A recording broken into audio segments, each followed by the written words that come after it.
not only in the states most heavily affected, but in every place in this country, are rightly disturbed by the large numbers of illegal aliens entering our country.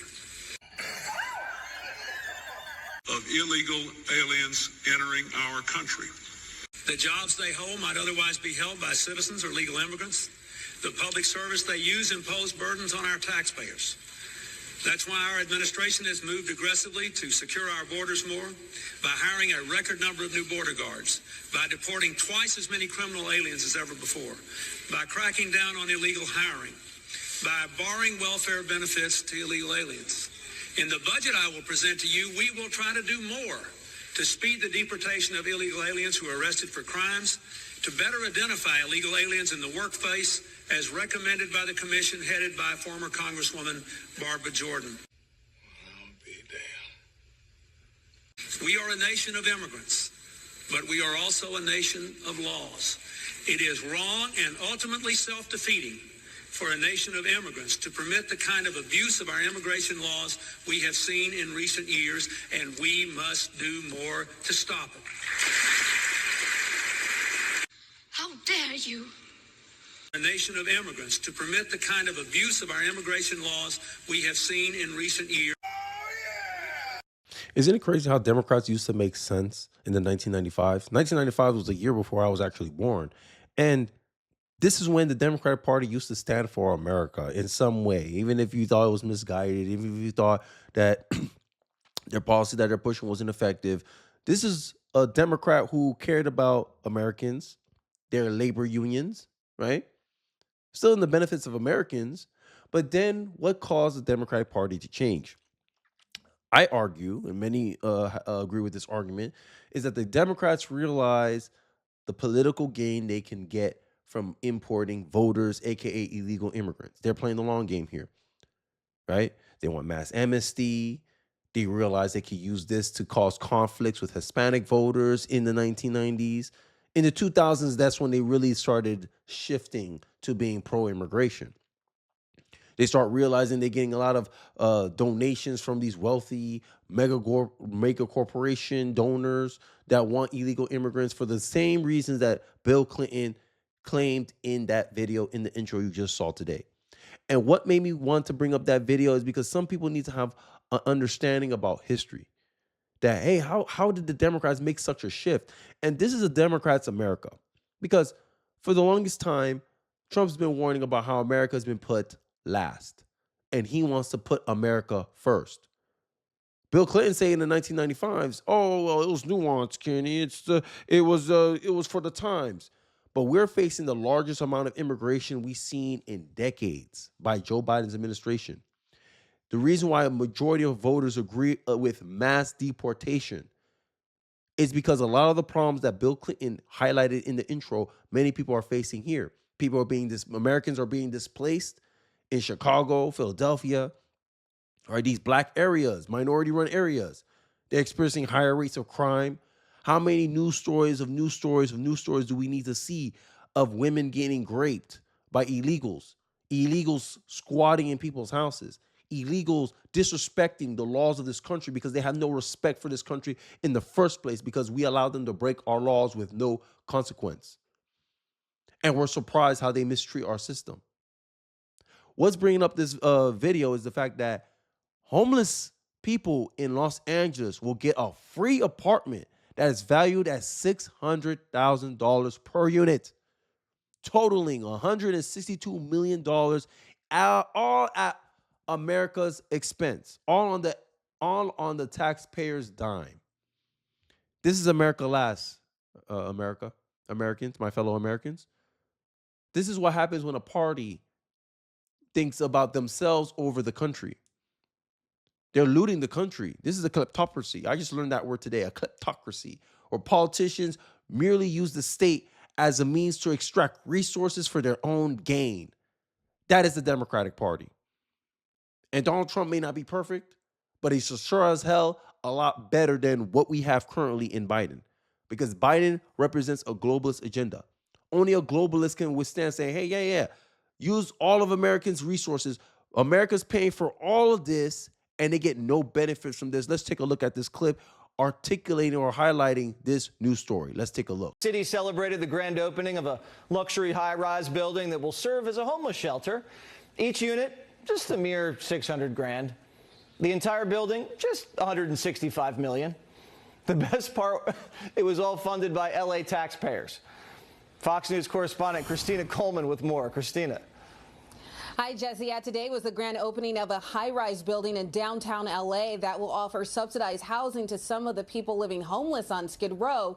The 19-story, 278-unit permanent support housing project is the largest of its kind here in Los Angeles. It includes 40 units reserved for homeless veterans. The total bill for the complex is $165 million. That breaks down to about $600,000 per unit in taxpayer funds, mostly for studio apartments like this one, featuring basic furnishing, including a bed, table, and chairs. The LA Times reports developers wanted to create a space on Skid Row that wouldn't make the formerly homeless people feel like they were still living among squalor. So they added spaces like a gym, stocked with treadmills and weights, a room for arts and music where outside groups will put on classes, and 6 communal balconies like this one that will offer a much more uplifting view than what you might see outside of a window of a shelter. Billions of dollars have been spent on public initiatives in California to deal with this state's out of control homelessness crisis. In 2016, LA voters overwhelmingly passed a proposition allowing for $1.2 billion in bonds aimed at housing homeless people. The new high rise was funded by that appropriation and state tax credits. Now, this is the first of 3 towers set to house the homeless here in LA. The second building is scheduled to open a year and a half from now. I know what you're going to say. Kenny, that has nothing to do with illegal immigrants. When illegal immigrants come into this country, they're homeless by default. Am I right? I'm just making an observation here. They're homeless by default. You come in, you break into the country, there's not enough space for you, there's not enough space allocated for you. I mean, in Chicago, they're clearing out schools, public schools. They're clearing out rec centers to house these people. You don't think they'll be leveraging this high-rise apartment for those ends? And wouldn't this create a more incentive for people to be homeless? If you found out that you working, you busting your butt, paying in LA, paying $3,000 a month for a studio apartment, and you found out homeless people are getting a better view, high-rise with all the fancy luxury amenities, and they're getting it subsidized, in some cases even free, wouldn't that not incentivize you to be homeless yourself? Show me the incentives and I'll show you the outcome. This is something that governments don't understand, especially California. They increase minimum wage and then they're surprised they lost 10,000 jobs over the span of a week because you artificially increase the cost. You create an incentive where it's no longer possible to do business in your state. LA is also the same county that passed a luxury apartment tax. You know what happened the minute that luxury apartment tax passed? Sales for mansions in LA went down drastically. Everyone in that area lost money. Everyone there, all the houses in that area lost value, all because of what the government decided to do. America last. This is America last. You vote in politicians that are willing to spend money on people who don't really produce to the system. Facts. 50% of Americans do not pay taxes at all. You can't, this is unsustainable. This is why I say it's America last. This is unsustainable. Just like the homeless, not poor people. Illegal immigrants do not contribute at all to the tax code. Yet they're getting welfare benefits by the same Democratic Party that in 1995 solved this as a problem. But what changed? Their priorities is what changed. Let's look at what Carly Kirk has to react to. Is homeless in Los Angeles get free apartments valued at $600,000 per unit. I already told you the total cost. Gazans get a $230 million. So look, even with America, look, foreign policy, domestic. This you can make a possible argument for this. Even though I say y'all still going about it the wrong way. But look at how much money they're willing to spend to Gaza. Look, $9 billion in aid, even though we don't know how much of that is being used to fund terror. And here's another funny part. They were supposed to build piers.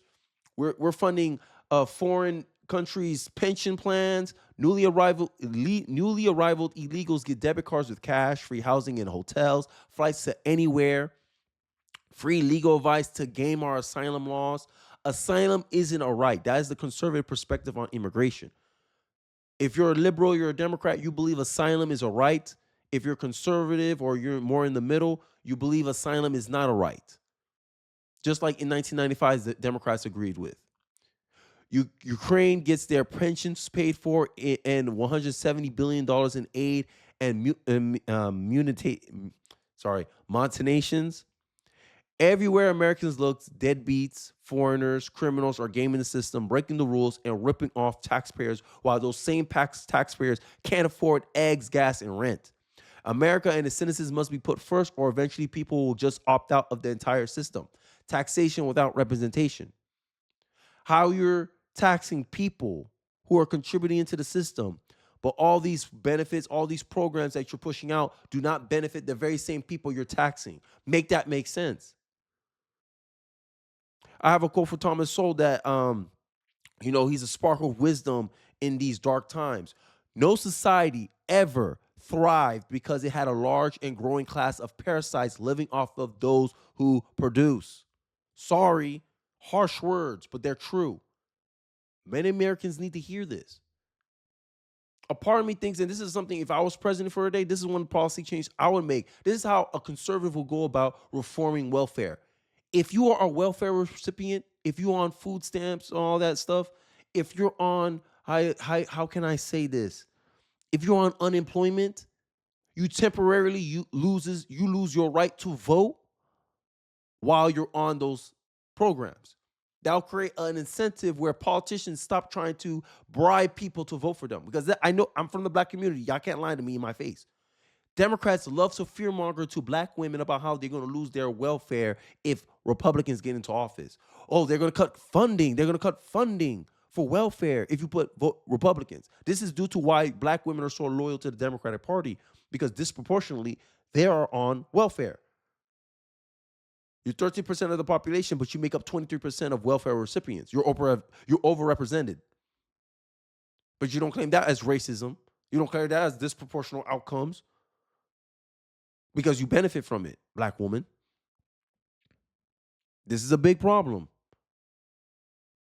And where does it all start? When did America become in the 90s? How did America make a shift to the point where Democrats can get away with running on a platform that doesn't help Americans at all? It only helps a globalist agenda. Well, I got something for you. In the 90s, Kamel Pragla, I think that's how you say her name, told us anti-Western radical leftists were taking over and politicizing the universities. What Bill Ackman is showing you all here is what the fruit of that poisonous tree looks like. And I remember I did a clip of this before. Bill Ackman, who's been donating to these universities for decades, for years, I believe, he's just now finding out that top scientists in UCSF, she is explaining how higher education is failing us, among other things. She just told me that the word excellence and resilience are no longer permissible speech at UCSF because they are ableist. Look at the victimhood they push into the language. He who controls the children controls the future. Socialists have been warning us. Socialists have been talking about this all throughout their doctrines, all throughout their workbooks, their beliefs, right? J.D. Vance says, you vote for Biden if you want your kids to fight in a globalist war. Vote for Trump if you want peace through strength. Is there any validity to this? Well, all the wars that said that was going to be started under Trump started under Biden. So why should you believe a Democrat when they say, no, Trump's a threat to democracy? The U.S. military draft bill would require women to register for selective services. Why they need these? Because the admission rates in the military are on an all-time low. They're not getting enough people to sign up for the military. So now they have to do it through a bill. Why they're doing this? They're prepping. Come on. Telegraphing pays. People have to pay attention. But they know people only pay attention to what the mainstream media puts on them. If you're on the internet, you're more likely to look for the information yourself. But if you're waiting on the TV to tell you, they're not going to focus on that, because if they have their attention, they can guide you to whatever direction they want you to go. This is why social media is becoming a bigger and bigger thing as the younger you go. This still influences baby boomers. Baby boomers, look, I'm sorry, you don't have the same incentives to care about war like the young folks do. You don't have the same incentive to care about the national debt like young folks do. Social Security is a big thing for baby boomers. They still vote. They still a big voting block in politics, so no party wants to touch it. But it's detrimental for the future of the country. Social Security, I believe, by itself is $9 trillion a year that the government spends. But then y'all still complain about the national debt. Oh, I'm 2 years away. I'm already benefiting from Social Security at the expense of the taxpayers being generated, the tax dollars being generated by the younger generation. But look at the mess you're going to leave behind. And I think that's what we lost in our politics, that a lot of our politicians, they don't care about legacy. They don't care what they leave behind for the future generation. And I think this is why you're starting to see this populism rise with younger and younger people, whether it be socialist, capitalist, nationalist. Is because people are starting to realize, yo, when you have a political class that don't believe in anything, they're only going to look out for their own best interests, the interests of their party, interests of political gain. They're more likely to just to look good instead of actually doing good. And this is how our politics has become. It has become a theater where politicians sit around, write strongly worded letters, my critique against the Republicans. And then my critiques with the Democrats is they pretend that they're doing stuff in the best interest of Americans, but in reality, they only do things that's in the best interest of their party. That's the Democratic Party's fault. Democratic Party is the party of globalism, of the elites, of the wealthy. That's the Democratic Party. While Republicans are slowly becoming the party of the working class, but a lot of their politicians, I'll say half of them, are still in this cabal where they want to use it for political gain. The cowardness of the Republican parties, or the just not fight, just not having no fight. And this is why Donald Trump won. Donald Trump showed that he's willing to fight. He's willing to, get in there. He's willing to throw punches back instead of just sitting there and taking it and try to be like, I'm taking the high ground here. Is it really the high ground to just be passive and allowing the country to slowly degrade? That's the reputation of the Republican Party. And I think that's why a lot of nationalist populists are taking over the Republican Party. That's why Trump just came in and just took over. Because Republicans had a reputation of being spineless, not able to stand up for their voters. This is why the Republican parties in the 2000s, in the Bush eras, the Mitt Romney eras, everyone thought that, hey, Republicans are just controlled by opposition. They're just there to give us a release valve so we don't riot in the streets. That used to be the conspiracy theory back then. Trump came in. Now we got someone who actually is willing to fight for us. He's bringing in people like Vivek Ramaswamy into the party. But the donor class, the mega donors in the conservative movement, in the conservative party, in the Republican parties, I should correct myself. They threatened Trump to, hey, we would stop donating to you, Donald Trump. We'll stop donating to your campaign, even start going against you if you consider Vivek as your vice president. That's how much of a threat there are of a populist movement in the Republican Party. You think I'm lying? Look it up. There's many accounts that support Vivek that's brought this up, that donors are behind closed doors are warn Trump not to pick Vivek, that Vivek will be a bad choice that will turn off a lot of the donors. So Trump has to make a logical and political point to not elect or not have Vivek as his VP. Even though many people love him, the base love Vivek, but not the mega donors in the Republican Party. And I think this is what needs to change, because our politicians are not beholden to us, the American people. They're beholden to these multinational. This is why I learned the word kleptocracy. These people who have a lot of resources, who essentially are buying votes with their money, like the George Soros of the world. We have a similar thing going on in the Republican Party as well.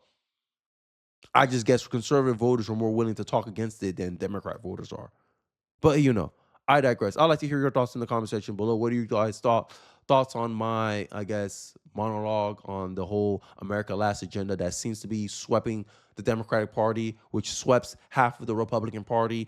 And what do you guys think about the fight that you see a lot from the Freedom Caucus types, like the Brian Donalds of the world, Vivek Ramaswamy's of the world, and why there's such a resistance against populism in the Republican Party? I'd like to hear your thoughts in the comment section below. Don't forget to like, comment, subscribe. I really do appreciate you guys, what you have to say, your thoughts, and watching that video to the end. And I'll catch you guys on the next one. Peace.